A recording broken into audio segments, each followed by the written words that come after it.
NEET വിവാദത്തിൽ പ്രക്ഷുബ്ധമായി parliament. പരീക്ഷാ ക്രമക്കേട് രാജ്യസഭയും ലോക്സഭയും നിർത്തിവെച്ച് ചർച്ച ചെയ്യണമെന്ന ആവശ്യം ലോക്സഭാ സ്പീക്കറും രാജ്യസഭാ ചെയർമാനും അംഗീകരിച്ചില്ല.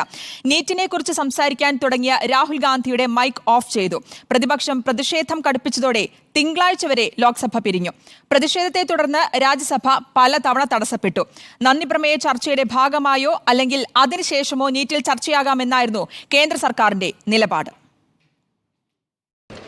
ആദ്യം നീറ്റ് ക്രമക്കേടിൽ ചർച്ച, അതുകഴിഞ്ഞാകാം രാഷ്ട്രപതിയുടെ അഭിസംബോധനയിൽ നന്ദിപ്രമേയ ചർച്ച. സഭ തുടങ്ങിയപ്പോൾ തന്നെ പ്രതിപക്ഷം നിലപാട് വ്യക്തമാക്കി. ഭരണപ്രതിപക്ഷം വിദ്യാർത്ഥികൾക്കൊപ്പം ഒരുമിച്ച് നിൽക്കുന്നുവെന്ന സന്ദേശം നൽകണമെന്ന് പ്രതിപക്ഷ നേതാവ് രാഹുൽ ഗാന്ധി പറഞ്ഞു തുടങ്ങും മുൻപേ മൈക്ക് ഓഫായി. स्टूडेंट्स की रिस्पेक्ट करने के लिए हम नीट पर डिस्कशन करें. ठीक है, आप डेडिकेटेड डिस्कशन. अब बात यह है कि दो फोर्सेस हैं. एक तरफ नहीं माने ओके. നന്ദിപ്രമേയ ചർച്ചയിൽ എല്ലാ വിഷയങ്ങളും ഉന്നയിക്കാമല്ലോ എന്ന സ്പീക്കർ ഓം ബിർളയുടെ നിർദ്ദേശവും തള്ളി പ്രതിഷേധം പിന്നെയും തുടർന്നു. ഒടുവിൽ സ്പീക്കറുടെ ശാസന. सदन में अपनी बात को कहिए, राष्ट्रपति अभिभाषण में पूरे मुद्दे पर कहिए.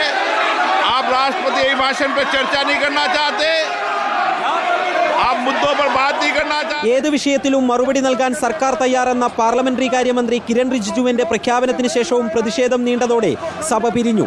മറ്റൊരു ദിവസം വിഷയം ചർച്ച ചെയ്യാനുള്ള സാധ്യതകൾ കേന്ദ്ര വിദ്യാഭ്യാസ മന്ത്രി ധർമ്മേന്ദ്ര പ്രധാൻ തള്ളിയില്ല.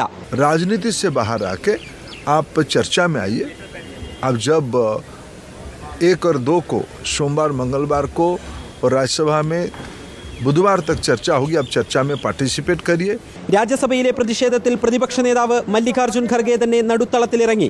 പ്രതിഷേധത്തിനിടെ കോൺഗ്രസ് അംഗം ഫൂലോ ദേവി തലകറങ്ങി വീണു. പ്രതിഷേധിച്ച തൃണമൂൽ കോൺഗ്രസ് അംഗങ്ങളെ പേരെടുത്തു പറഞ്ഞായിരുന്നു രാജ്യസഭാ ചെയർമാൻ ജഗദീപ് ധൻഖർ വിമർശിച്ചത്. പ്രതിഷേധത്തിനിടെയും രാജ്യസഭയിൽ നന്ദിപ്രമേയ ചർച്ചയ്ക്ക് തുടക്കമായി. രാജ്യസഭയിൽ മുൻപ് BJP തുണച്ചിരുന്ന BJDയും നീറ്റ് പ്രതിഷേധത്തിൽ പ്രതിപക്ഷത്തിനൊപ്പം അണിനിരന്നു. റിപ്പോർട്ടർ, ദില്ലി.